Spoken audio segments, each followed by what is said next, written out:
I have to say that lecturing in London here and lecturing as we do in New York does create this extraordinary problem of these two nations divided by a common language. And it takes a bit of time to get used to the fact that not every word means the same in English as in American English.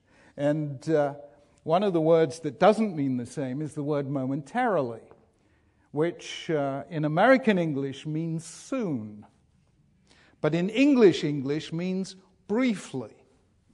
So almost inevitably, when I am introduced in America, somebody gets up and says, Rabbi Sachs will speak momentarily.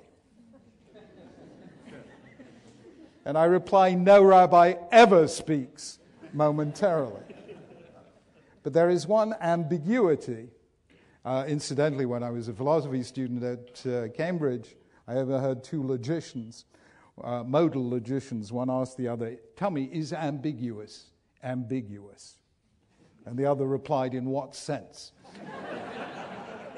So there is one ambiguity that I want to clarify before I begin, and that is the ambiguity of the word academic. The word academic, on the one hand, means relating to education, to scholarship, and I hope there'll be a little of that, not much, but a little in what I have to say this evening. But very often the word academic is taken to mean theoretical, not having application to the real world. I do not intend my words tonight to be academic in that sense. The issue that they relate to is very real and present and dangerous in our world. The issue of violence in the Middle East, in sub-Saharan Africa, parts of Asia, far, far too many countries, where, if not the cause, then at least the dividing line seems to be along religious lines, whether that is between one religion and another, or dividing lines within religion itself, between Sunni and Shia, or different kinds of Christianity or Judaism or what have you. And that is the phenomenon that I don't think many people expected we would be seeing and talking about in the 21st century. Violence in the name of God. Why does it happen? What can we do about it? And I believe we can only understand what is happening in today's world if we take a multidisciplinary perspective, which will involve a little touch, not much, of biology, neuroscience, theology, philosophy, history, and sociology. So what I want to ask you to do, and I know it's a big demand, but please bear with me, is to come with me tonight on what has been for me a long intellectual journey, to try and understand how we got to where the world is today. It is a journey in 7 stages, and I hope you'll stay with me. So let me start with stage 1. In stage 1, I want to talk about 3 roots that have arrived at the same fundamental question, which is our dilemma. Let me begin with route 1, taken by Charles Darwin.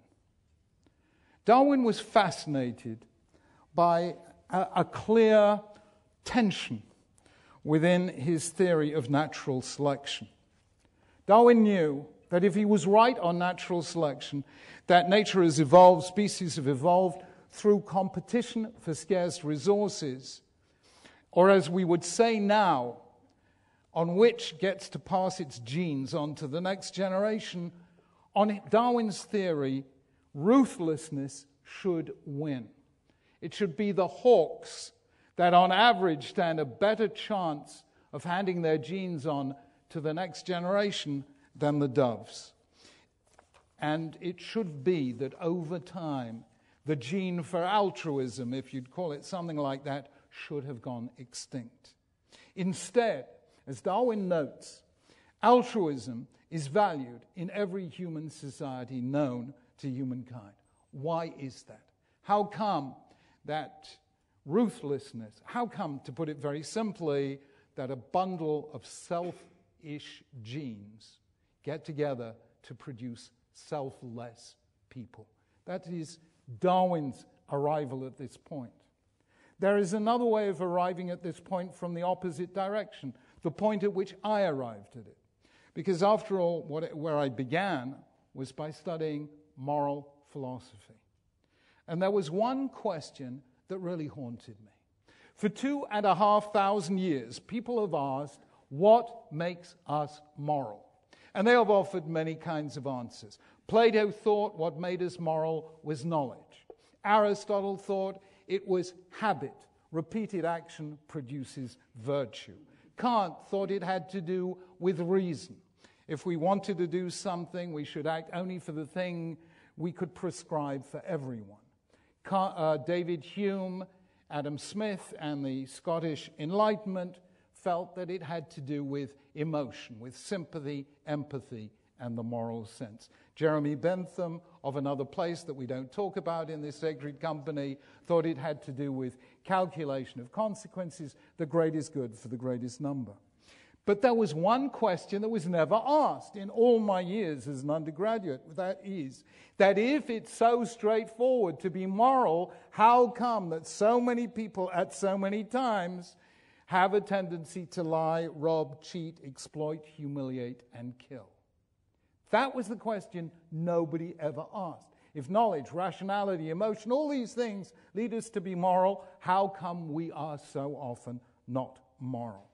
And that bothered me. Indeed, for many years, it led me away from moral philosophy. How come? And then, finally, we arrive at the same question in terms of theology, where we can put it very, very simply and bluntly.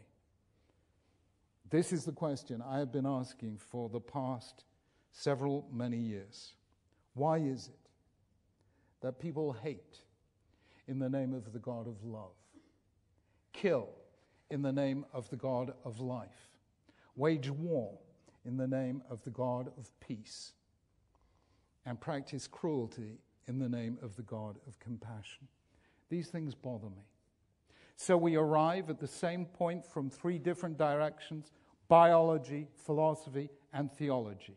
There's a story told about a Jewish mystic who is wondering whether it was better to be born or not born, goes away for a year and meditates. And at the end of his year of meditation, he looks to heaven and says, "Thanks God, life is good."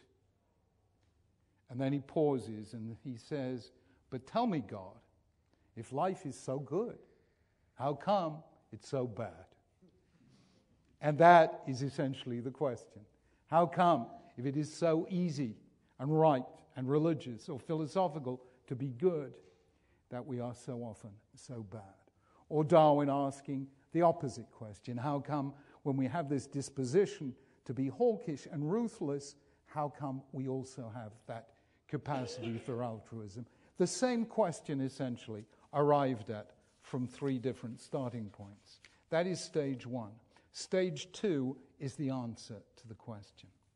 And the answer turns out to be surprisingly straightforward, and yet we often forget it. It was already given by Darwin himself in his book, The Descent of Man. In the language of today, it wasn't Darwin's language, but in the language of today, the explanation is this: we pass on our genes to the next generation as individuals, but we only survive as groups. Now, there's a debate raging at the moment between E.O. Wilson of Harvard and Richard Dawkins of Oxford as to whether evolution works through group selection or not, but that's a debate for biologists. However, it is simple that these two mechanisms, handing on our genes as individuals but surviving as groups, actually explain why it is that we have two sets of emotional responses basically hardwired into our brain. They are there as a result of evolutionary pressure. On the one hand, we have all sorts of instincts that we can call altruistic. We are willing to share with others. We act for the benefit of all, and so on. And all those altruistic instincts, as Darwin saw, were necessary for the survival of any group. Any group is held together by altruism. On the other hand, we have another set of reactions generally called the fight or flight reactions, which are all survival instincts in relation to a member of another group. When we meet somebody who is not of our group, especially when we meet a group who are not from our group, all of those instincts, those fear, that flush of what Daniel Goldman calls the amygdala hijack, those powerful emotions of fear are activated. So we have these two different sets of emotional reactions, one towards members of our group, the other towards members of other groups. And those are a result of our evolutionary heritage. They're part of biology. In answer to the question, are we angels or are we demons? The answer is we are both, but we are angels to the people like us, and we are demons to the people not like us. And that is part of our nature. That has been the reason for the failure over history of universalisms of all kinds, whether they take the form of empires or religions or intellectual systems. All universalisms fail to recognize that humanity is, this side of history, inescapably divided into groups. And the essence of any division of humanity into groups is that groups unite and groups divide. And they do so in the same moment. Every group unites many individuals, many I's, into a collective we. But that group is defined by being the people who are not them, the people who are not members of the other group. There is no such thing as forming a group that doesn't unite within and divide between. The unification and the division go hand in hand. And that tendency to form groups, for all the good and the altruism it produces, and for all the bad and the fear and the hostility and the aggression, these are to do with our groupishness. And that is part of biology. It is also a matter of culture as well. When we move from biological groupings to larger cultural identities, and culture decides which groups we belong to and which groups we don't belong to, and that then perpetuates the biological tension. This failure to understand the significance, the rewards, and the dangers of the human tendency to form groups and simultaneously unite and divide is the critical weakness in all universalist systems, whether they be intellectual or religious. It is true that if we were all Kantians, we'd all get along. Or if we were all Humeans, we'd get along. Or if we were all Benthamites, it'd be fine. And if we were all Christians, or all Muslims, or all Jews, we'd be... No. Christians and Muslims, yes. If we're all Jews, we'll have terrible wrath. But the truth is, universalisms never work. They're like universal languages, like Esperanto. How many people do you know who speak Esperanto? The great thing about universal languages is nobody speaks them. And it is, we have failed over the centuries and the millennia to understand this fundamental groupishness with all the great good it does and all the great harm it does, the things that unite us also and simultaneously divide us. That is why we're both good and bad, and that answers the theological question, the philosophical question, and the Darwinian question. That's stage 2. Stage 3, the question is this: when, where, and why does religion enter this picture? And for that, we have to go back to the Darwinian model and some tremendous work that was done in this field from the late 1970s pretty much to today. It's really exciting work. And we have to deal here with 3 types of human groups. The first and the most elemental is kin, is immediate ties of family. As you know, it was a famous thing, J.B.S. Haldane was asked, would you dive into a river to save your brother? To which he replied, no. But on the other hand, I'd dive in to save 2 brothers, 4 nephews, or 8 cousins. That is the mathematics of kin selection. We share half of our genes with our siblings, a quarter with our nephew, etc., etc. And that is the primary form of human bonding and altruism that we feel for kin. It's called kin selection. It's been analyzed to a great deal of mathematical precision, and it's based on genetic similarity. Our first form of altruism is formed by that genetic similarity that happens among kin. That's stage one, and that's biological.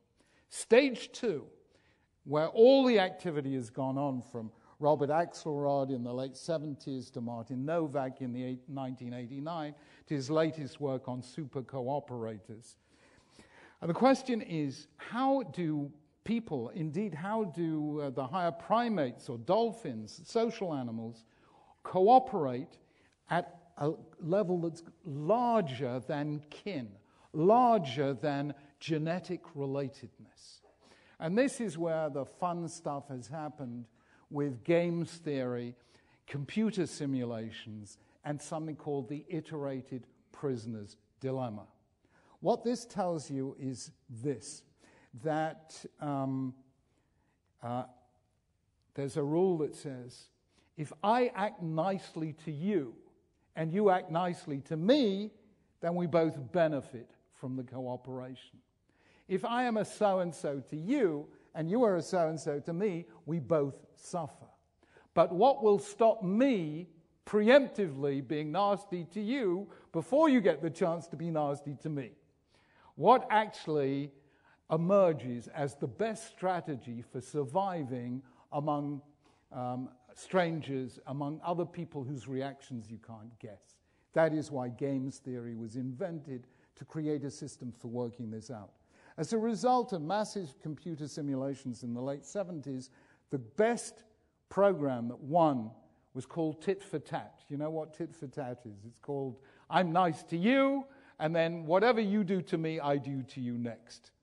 And that is the best strategy that wins. It's called, nicely, reciprocal altruism. But it's actually tit for tat, okay? In 1989, a Polish mathematician now at Harvard called Martin Novak invented a program that beats tit for tat, and it is called generous tit for tat, which says as follows. I'll be nice to you, then I'll do the same thing to you as you did to me, but every few goes, I'll forget the last nasty thing you did to me. Forgetting is the nearest a computer gets to forgiving. Okay? So this is generous tit for tat. And you can work this out, that if strangers relate many, many times, they encounter one another many, many times, eventually, however nasty they are to one another, they work out that being nasty to you means you'll be nasty to me, so I'll suffer in the long run. And eventually, if you do this lots of times, that's what iterated means. You do this lots and lots of times, eventually you learn to cooperate. And that is how we establish what is called trust. Trust is what allows us to behave cooperatively with people to whom we are not related. But it depends on repeated face-to-face interaction, which is why there is more trust in villages than in cities. In a village, you can probably leave your front door unlocked. Can you? Or your bicycle unchained. I wouldn't recommend doing it in a city. Because in a village, you have repeated face-to-face interactions, and in cities, you meet as strangers. There is a biologist called Robin Dunbar who has worked out that human beings have very big brains so that we can work out who to trust and who not. And he's actually done a mathematical analysis of how many people we can trust depending on how big our brain is.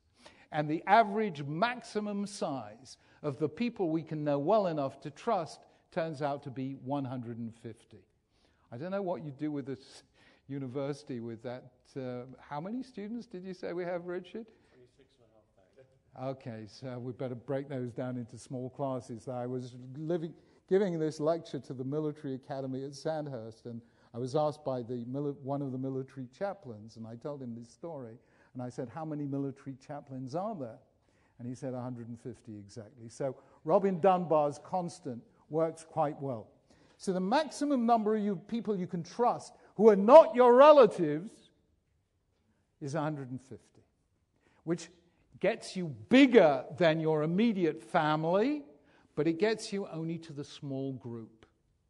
This means that there was a crisis when people stopped being hunter-gatherers and began to move into agriculture, to move into cities with the birth of civilization. There was stage 3, the problem of civilization, which is how do you establish relationships of trust among strangers?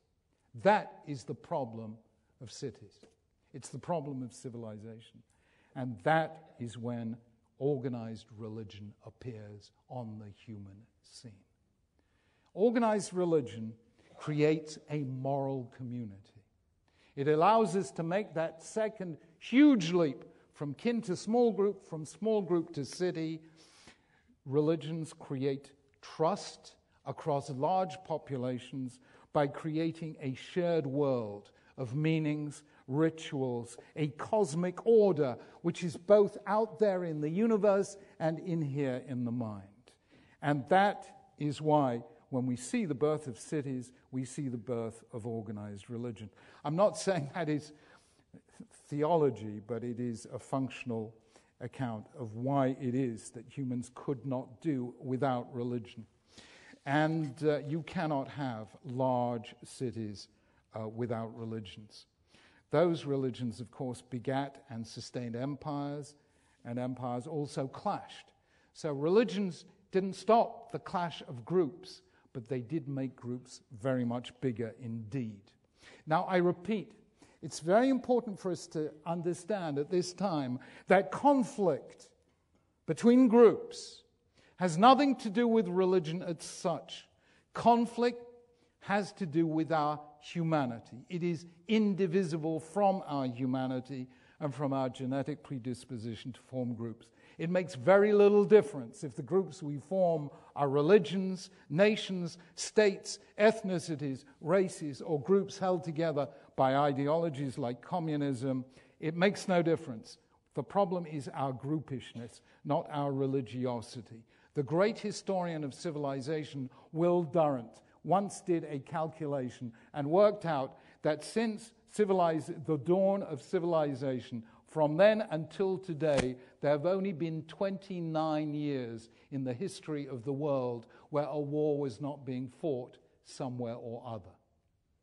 And the great encyclopedists of war, Charles Phillips and Alan Axelrod, who actually produced the massive Encyclopedia of Wars, where they analyze 1,800 different wars, come to the conclusion that less than 10% of those involved religion at all. So conflict is not created by religion, it is created by groups, and religion simply enlarges the scope of the group.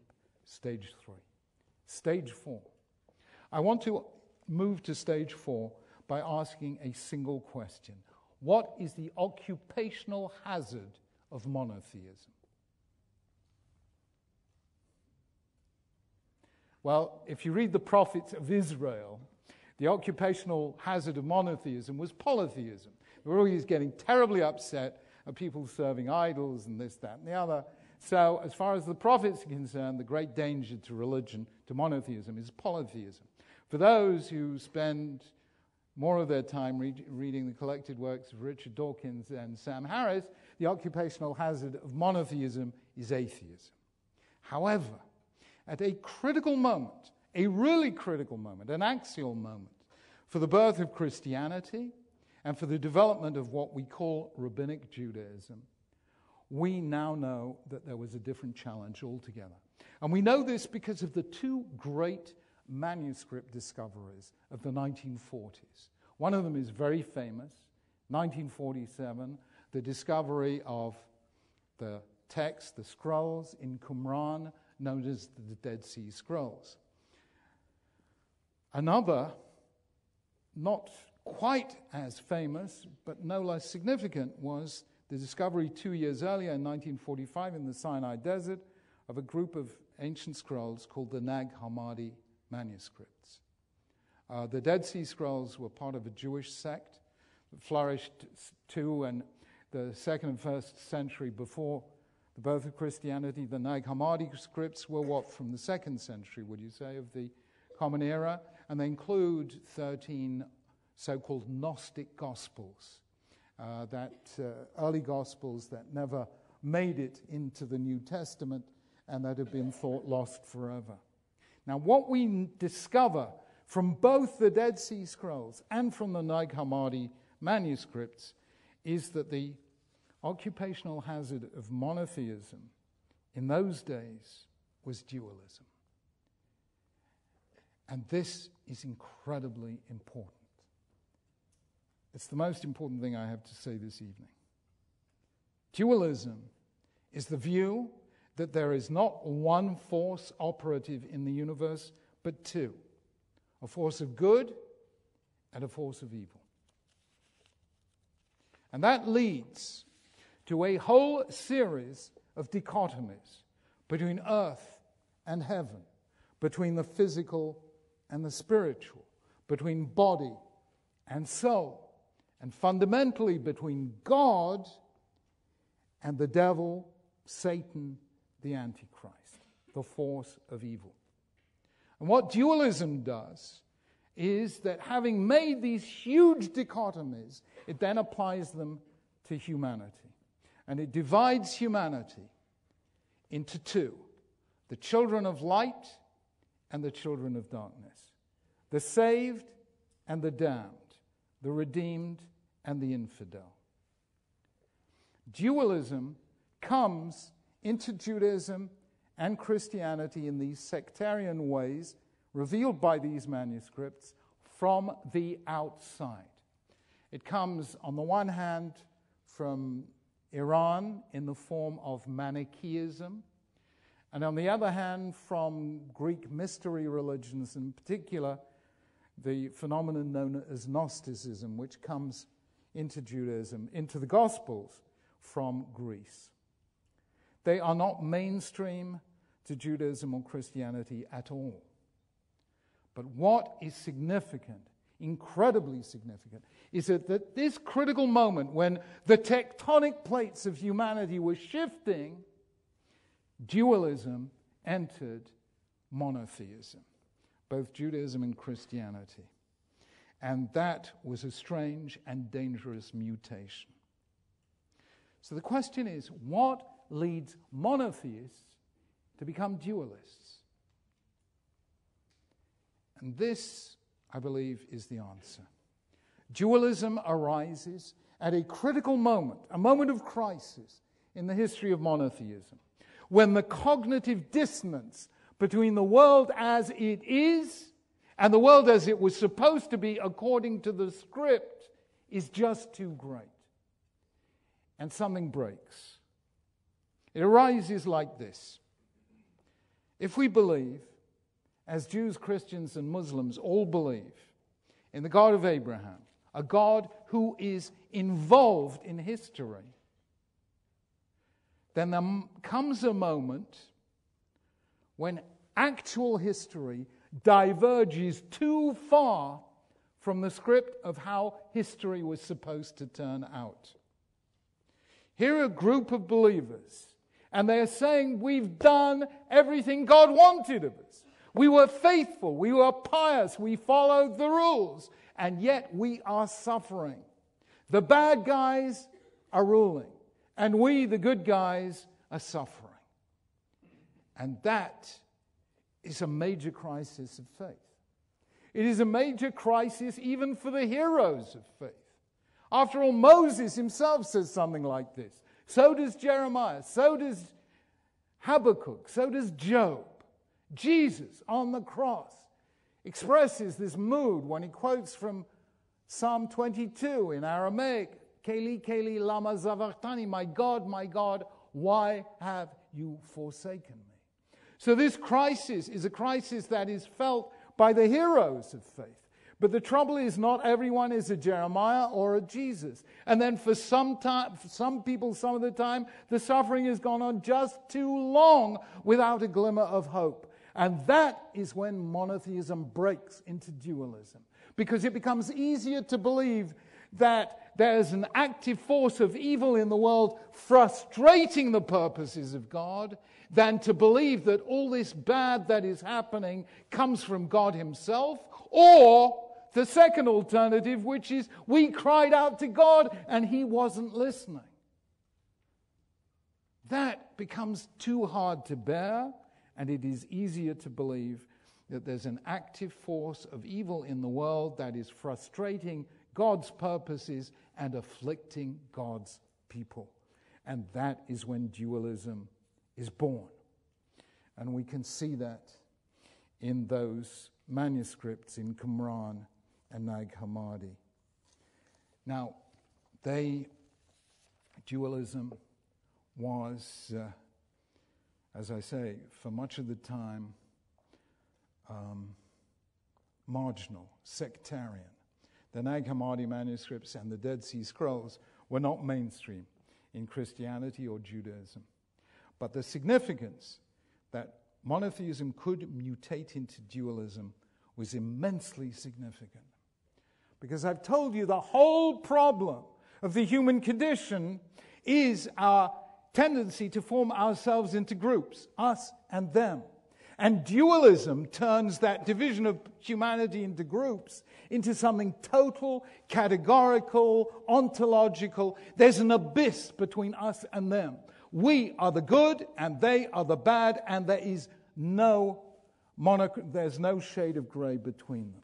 It's no longer the Montagues and the Capulets. It's no longer the Titalias and the Corleones. It's not even the British and French or the Canthians and the Benthamites. It's not even Arsenal and Manchester United. This is serious, guys. This is the children of God versus the enemies of God. It doesn't get more serious than that. Stage 4, the birth of dualism. Stage 5, why is dualism dangerous?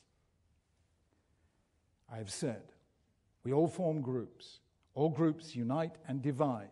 And those divisions create conflict and violence and war. But dualism is different. And I want to explain why.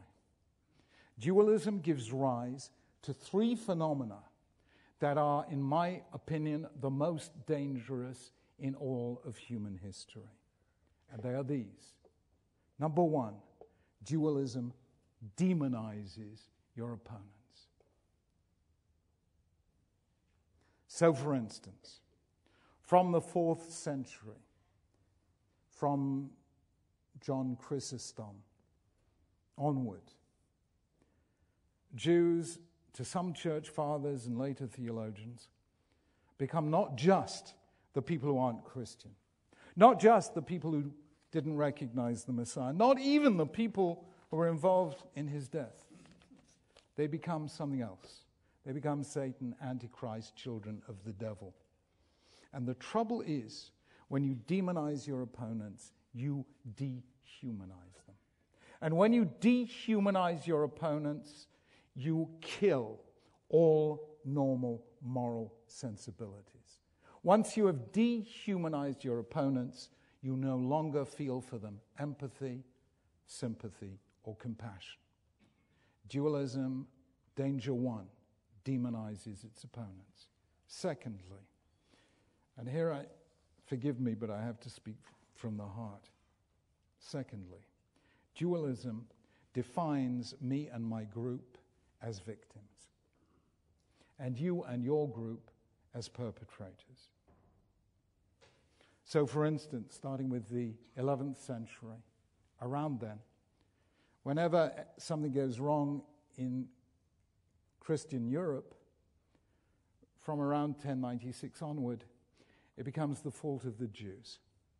It was they who desecrate the host, they who poison wells, they who spread the plague.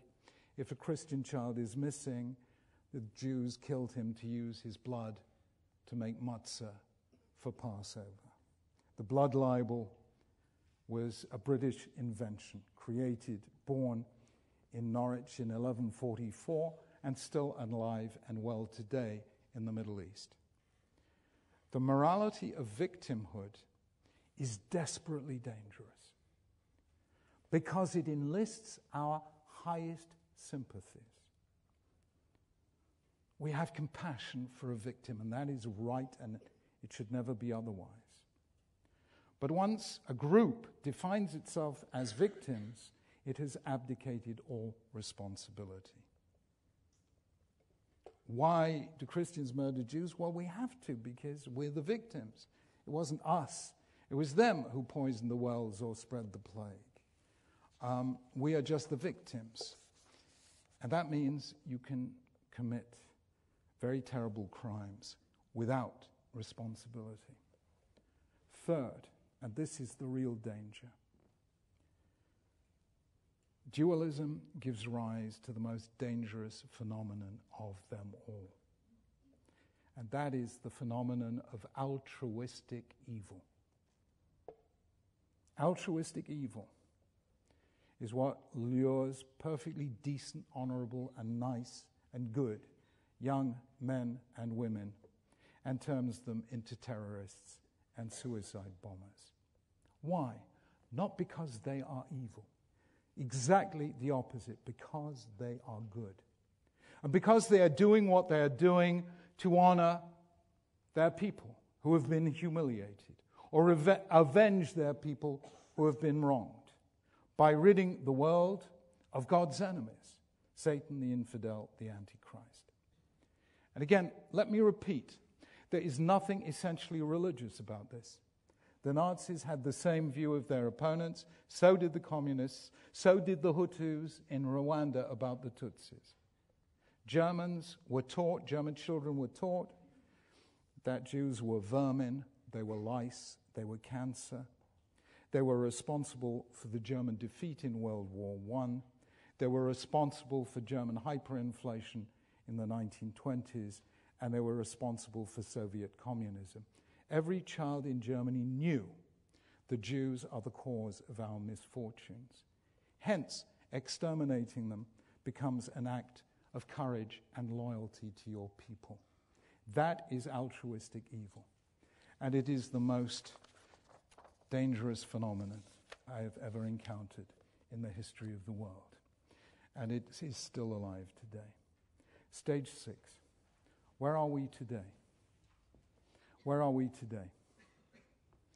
The answer to that, I think, is this. The last time we in the West faced a situation like the one we do now was in the 17th century. The similarities between now and the 17th century are very real. The 17th century faced a crisis brought about by a revolution in information technology. What was that revolution? Printing. Gutenberg in Germany, Caxton in Britain. So immediately following that revolution in information technology, communication became faster, cheaper, and more global than ever before. Before printing, large swathes of Europe were illiterate. By the beginning of the 17th century, there were more than 1 million Bibles in circulation in England alone. That is an extraordinary turnabout. And many of those Bibles came from Geneva. They were banned in England, so they were smuggled in from Geneva. It was global communication. Next, the new technology empowered the masses of people as no technology had ever empowered them before. Until then, if you were a member of the public and you wanted to know what the Bible says about this and that, you had to ask a priest. You couldn't find out for yourself. Books were too expensive, manuscripts were too expensive, besides which you couldn't understand them because they were written in Latin or Greek. But all of a sudden, within a century, now you can read it for yourself. It's at a cheap price. You can buy the book and you can read it in the vernacular. It was Tyndale who produced the first translation of the Bible into English in the 16th century and paid for it with his life, burned at the stake in 1536. The result of people having access to knowledge that in the past had been confined only to an elite meant that there was a challenge to all established structures of power that hitherto had been unquestionable and part of the order of nature, such as kings, for which Charles I discovered to his cost when he got executed in 1649. When you have a revolution in information technology that allows lots of people to communicate speedily and cheaply, all structures of power are thrown into the balance. Fifth, the primary expression of all this ferment in the 17th century, as now, was religious. It took the form of the Reformation in its Lutheran and Calvinist forms, very different forms. The result was close on a century of religious wars throughout Europe, especially in France between 1562 and 1598, and then the 30-Year War in Central Europe, which cost as many as 1/3 of the population of Europe between 1618 and 1646. Those wars were brought to an end only in 1648 by the Treaty of Westphalia that marked a new world order based on sovereign nation-states and the balance of power, the order that has lasted from 1648 pretty much to today.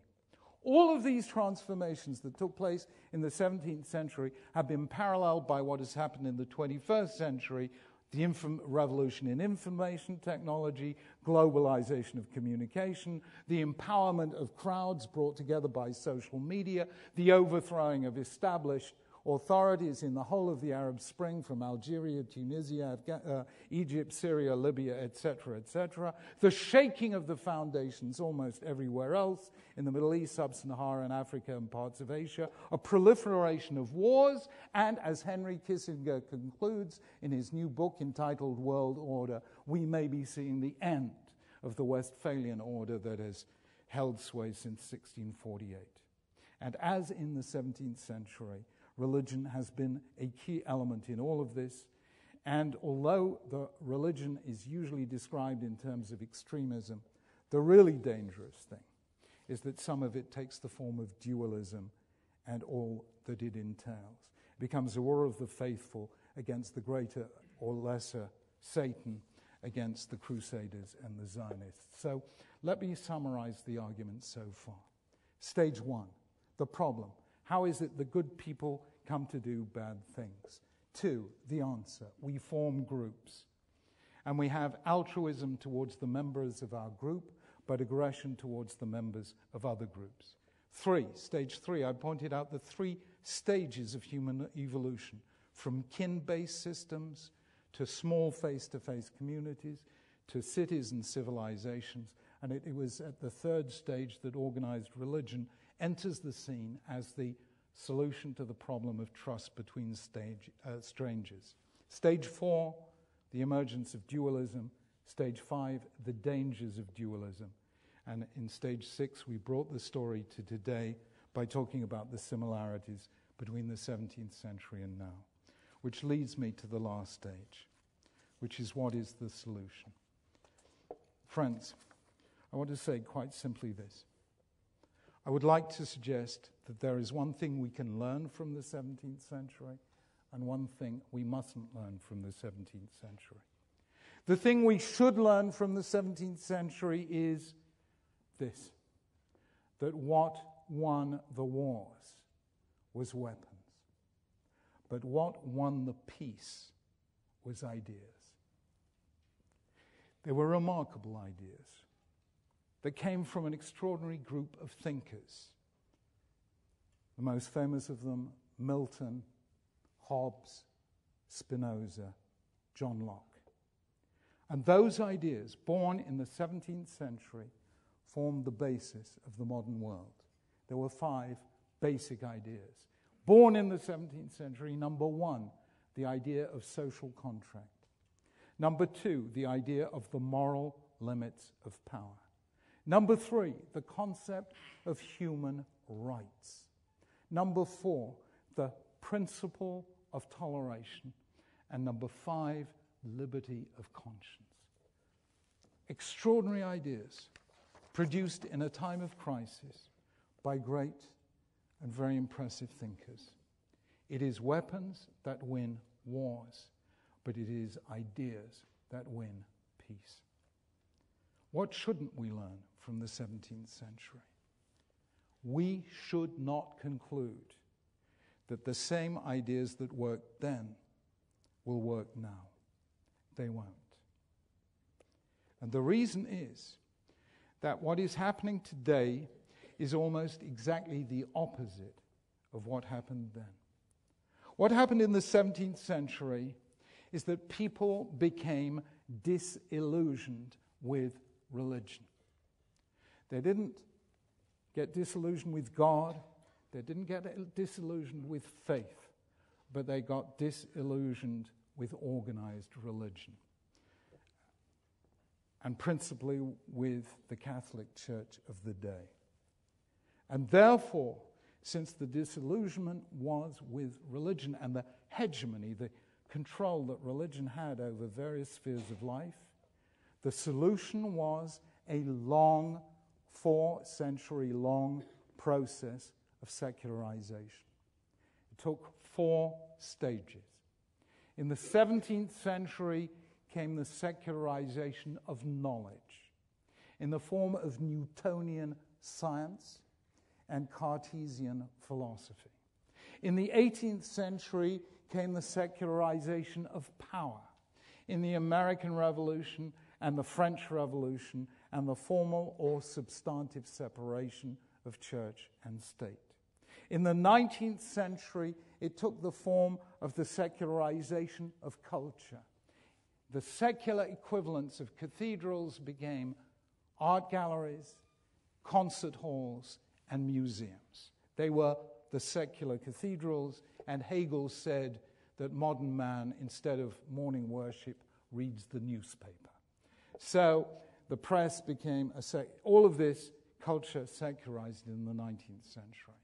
And the 4th stage in the 20th century, beginning in the 1960s, was the secularization of morality, the move away from the Judeo-Christian ethic. So the 17th century answer, and it was a long, slow process, was secularization, because what people had become disillusioned with was religion. In the 21st century, the movement is in exactly the opposite direction. The real disillusionment today in the Middle East is with secular nationalisms of the form that they took in Egypt, in Syria, in Iraq, and elsewhere. What we are seeing throughout the Middle East and parts of Africa is discontent with the entire system of Westphalia that divided the world into nation states with specific boundaries based on geography rather than ethnicity, culture, religion, and what have you. The Westphalian system, which worked for Europe but was imposed artificially in the 20th century on much of Africa and Middle East, where it was not an autonomous, endogenous development, it was seen as something imposed from the outside. And what we are seeing elsewhere and globally is another kind of disillusionment with the liberal, individualistic, market-driven cultures of the West by people who come from traditional cultures. The thing about today's Western secular culture is that it offers the maximum of choice and the minimum of meaning. And this is highly consequential, because in 1897 already, a very great French sociologist called Émile Durkheim argued that in societies where there is what he called anomie, societies where there is no shared moral code, you will find an increase in suicides. This was Durkheim's dazzlingly accurate intuition. In other words, Durkheim was saying people will sacrifice their lives if the prevailing culture offers no shared universe of meanings. And we now know that people will sacrifice their lives and sometimes other people's lives as well. In short, what happened beginning in the 17th century was a process of secularization. What is happening in the 21st century is a process of desecularization. That means one thing above all. If religion cannot provide the solution, then religion will certainly be the problem. The Miltons, Hobbes, Spinozas, and Locke's of the 21st century, if they emerge, will all be religious thinkers, basing themselves on religious texts. And how will they be able to manage that? And the answer is simple. They will manage it if they remember, demonstrate, teach, and persuade people that dualism is not monotheism. The will to power is not the voice of religion. The will to power is the voice of Nietzsche, the first man to say God is dead. The principle that says it is better to be feared than to be loved, the creed of terrorists everywhere, was the principle first enunciated, not by God or by a prophet, but by Machiavelli. The idea that evil in the name of God is holy is not just false, but it is a desecration of the name of God, the God of justice, the God of compassion, and the God of life. I have said a dozen times this evening, it is not religion that causes violence. It is our humanity that causes violence. However, when violence is done in the name of God, we cannot simply say that is not religion. It demands a religious response, and nothing less will do. This is the challenge of our time. Religious extremism demands a religious response that is strong and unequivocal and tells it the way it is, and says that if Abraham is our guide, if Abraham is our father in faith as Jews, as Christians, and as Muslims, if the God of Abraham really is the God, if we are all really in his image, if we are all his children, then we must find a way of seeing a trace of Abraham's God in the face of a stranger, in the face of an enemy. We have to be able to say that I can see an echo of God in the voice of somebody who is not of my faith. I must be able to say that whether it's a relationship, an interface between Jews and Christians, Jews and Muslims, Christians and Muslims, Israelis and Palestinians, Sunni and Shia. If we cannot see something godlike in the face and the voice of our enemy, then we are guilty of dualism, not of monotheism. Monotheism is the cure to this mutation that is currently endangering our world. If we do not do this, if we do not stand up forcefully and with courage, Jews, Christians, Muslims, together, then we have a very real danger that we will find ourselves once again in the world of Genesis chapters 5 and 6 of the generation before the flood, when the Bible says the earth was filled with violence and God regretted that he ever made man on earth. This time, we cannot rely, as people did in the 17th century, on a secular government keeping the peace between warring factions, between Catholics and Protestants.